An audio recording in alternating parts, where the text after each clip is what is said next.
Welcome back to Gloved Up Garage. So in this episode, I'm going to be working on changing the serpentine belt, the two idlers, and the tensioners.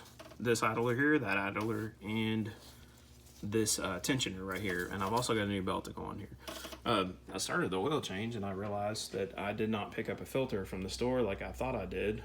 And I checked my cabinets. For some reason, I thought I had one of the old Motorcraft 820 filters that go on the 4.6s laying around. Apparently I must have used it on another project or gave it away or something, but it is no longer here. So I will have to get a filter before I can complete the oil change on this. So what I'm going to do on this particular tensioner, it's got this hole right here, and that hole right there is 3/8 drive. So you can put a ratchet on there, you can put an extension, and then crank the tension this way so it relieves the tension off the belt, and then you can get the belt off the alternator and the rest of the accessories. I got something kind of fancy several years ago. This is actually a Gear Rich serpentine belt set. So in here it's got like 14, 15, 16, 17, 18 millimeter, all the way up to 19. You can fit that over top of the sockets and the bolts, hold those on.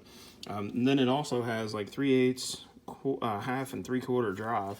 And then you've got your open-ended wrenches that can fit on that too. So you've got a long handle, kind of a ratcheting wrench, and then these fittings, or not fittings, but these adapters actually fit onto the end of this wrench.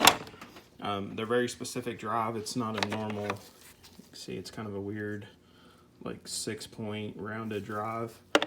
So what I'm going to do is put that on there, into that hole, crank this over, grab the belt with my other hand, and then I'll come right back. All right, so I've got the tension off of it right now. You can see it's moving back and forth. And then I've got the belt off. So I'm going to pull that off the rest of the way. I'm holding tension with one arm and the camera with the other, so I can't do this at the same time. All right, so I just reached up there, grabbed the belt, slipped it off the alternator pulley. Now all the tension is off of the tensioner for the most part. And what I'm probably going to have to do is hold the ratchet onto the tensioner and then get this handle off. So I got the belt off. I don't want to pull it all the way off the crank and the power steering pulley. I won't need to do that. Basically, at this point, all I need to do is get in here, remove that idler, and then this tensioner right here.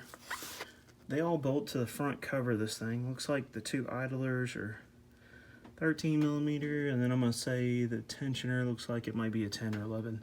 So I'll grab those sockets and then come right back. All right, so I got the tensioner off and spinning this thing.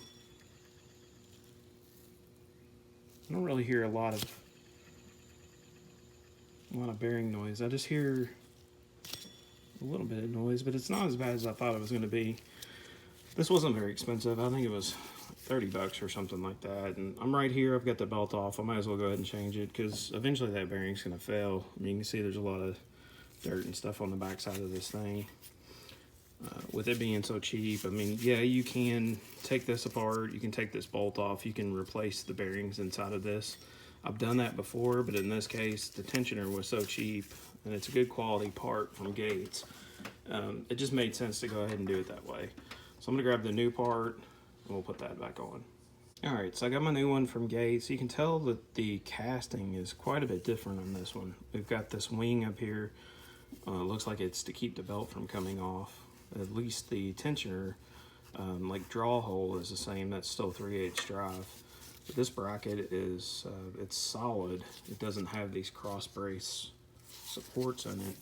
The main thing to check when you're looking at these, make sure that your pulley is the same width, of course the same diameter. And then if you can see this peg right here, that's going to clock itself onto the timing cover. That needs to be in the same position. So those are important to make sure that that's identical. Hopefully that this little flag or guide will clear everything under here. That I'm going to put this all together and see where it lands. All right, so I went ahead and tightened that back down. It looks like everything's going to clear. I know it's hard to tell from the angle, but you can see there it looks like it's going to be all right. So now I'm going to replace those two idlers. I'm going to need to grab an extension, so I'll be right back. So I got the first idler off. This is a smooth one, what they reference as smooth. You can see the shape is a little different. The thing you really need to check on this one is the depth of where this bolts up to the timing cover The overall diameter is exactly the same. Just check out the back side of these pulleys. Yeah, they're about the same. So I'll go ahead and get this one bolted up, and then that only leaves the last one, which is what they call the grooved one. Same thing on it. I'll get it off the cover, and then I'll just double check the diameter and the depth that it mounts to. So I'll grab that one, get this one bolted up, be right back. Last one is off. So same thing, I'm just checking the depth here. Looks very close. Checking the back side. Very good. And really this part right here doesn't matter too much. What I'm looking at is where the inner race sleeve of the bearing is. And I think that's, I'm just eyeballing it. It looks close enough where it should be good. I'm sure there won't be an issue with this, but something just to keep in mind. You can tell this bearing looks like it's seated a little further in the pulley than this one. This bearing is actually much larger than that one. So hopefully this will have a much longer lifespan than this one did. I'll check these last two pulleys in just a second to see which one was the one that was giving me fits. I'm gonna get this one bolted on there, and then we'll come back. All right, so we got the two new idlers. The new tensioner is on there. Now, I went ahead and grabbed this one, and if you tell, I mean, I'm giving it a pretty good movement, and it keeps grabbing, catching. The bearing feels very, very rough, and I believe this one was the one that was giving me trouble. It was squealing. Oh, no, it was this one. This one won't even turn. It's just, yeah. You give it a little bit of a turn like I did the other one. I'm not even getting a full rotation.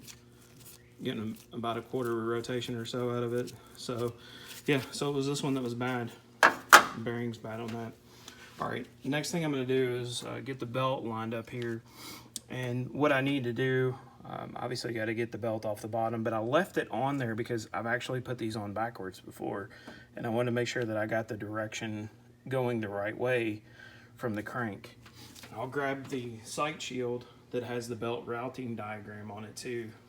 That way I can just double check that I'm getting the belt in the right direction. So this is the sight shield. It's the same one they use. You can see for the Crown Vic, Grand Marquis, and then it's got the Marauder at the bottom. So my main concern was to make sure that I got the pulley going the right way on the crank, and then up to the water pump, to this tensioner. This is the air conditioner compressor. The outermost, this is the ribbed idler, the smoothed idler, and then here at the top is the alternator back down to the power steering pump. So now that I've got this in front of me, I'm gonna go ahead and start pulling this old belt off and getting the new one routed on. All right, so I got the new belt on. You can see it's brand new. It was actually pretty hard to put on because it hasn't stretched out like the old belt has. And with the new tensioner having much more force that it can apply, I thought it would help get the belt on, but it didn't. So what I had to wind up doing was, instead of just kind of putting it up here on the alternator, or trying to put the belt back onto the alternator while it's on everything else, I had to put the belt on the alternator and then slide it over top of this smooth pulley.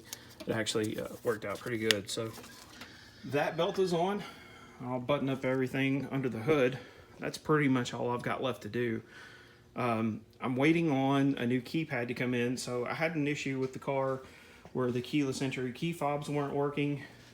It's kind of one of those goofy little issues. It doesn't really mean anything to some people, but to me, I wanted everything to work on the car. So I've got the door torn apart right now, as you can see.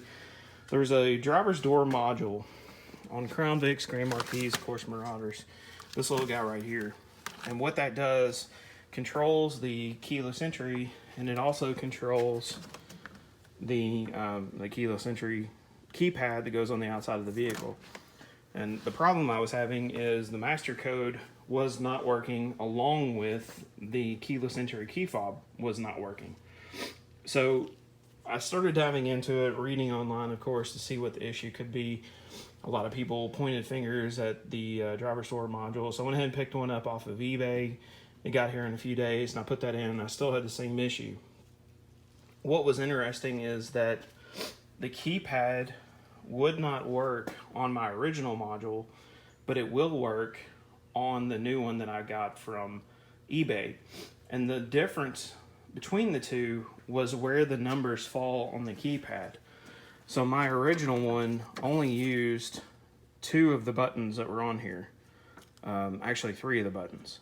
It used the 3, the 7, and the 9 and the 0.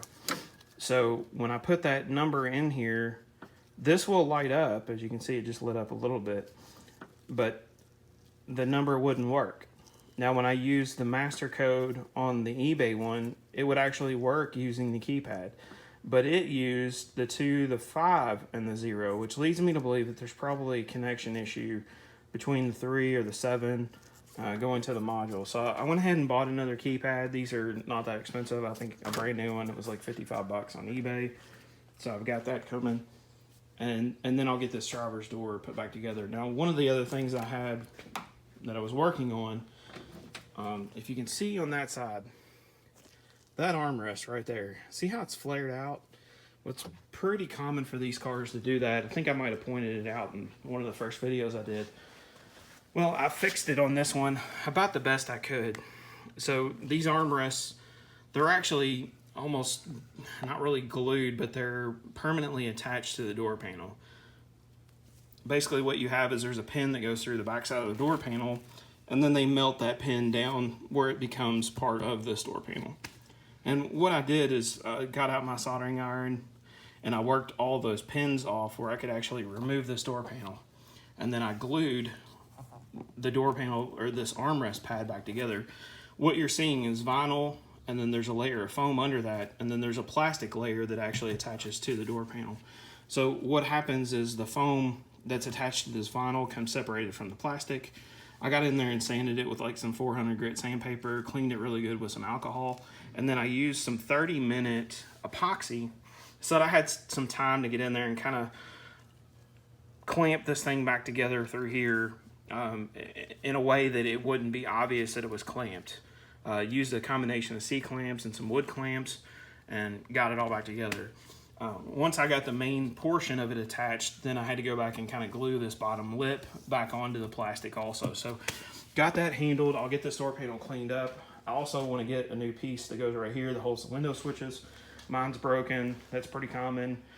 These things break. They get a lot of use. So once I get the keypad and I get that new trim piece that holds the window switches and the door lock switch, then I'll put this back together. Still need to work on tires. This thing has some major cracking in the front tires. Rear tires are no better.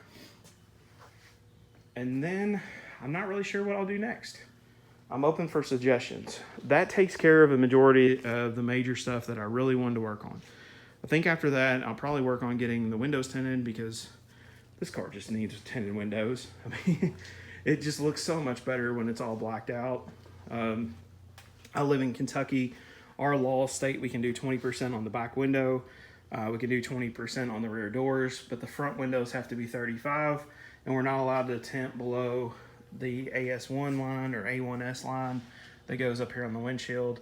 I'm not saying that I probably won't do that, but a little 35% on the windshield never hurt anybody, and it looks so much better. So that will be it for this video. Make sure you like the video if you like what you saw here. Make sure to subscribe and hit the bell notification so that you can be notified when I upload a new video.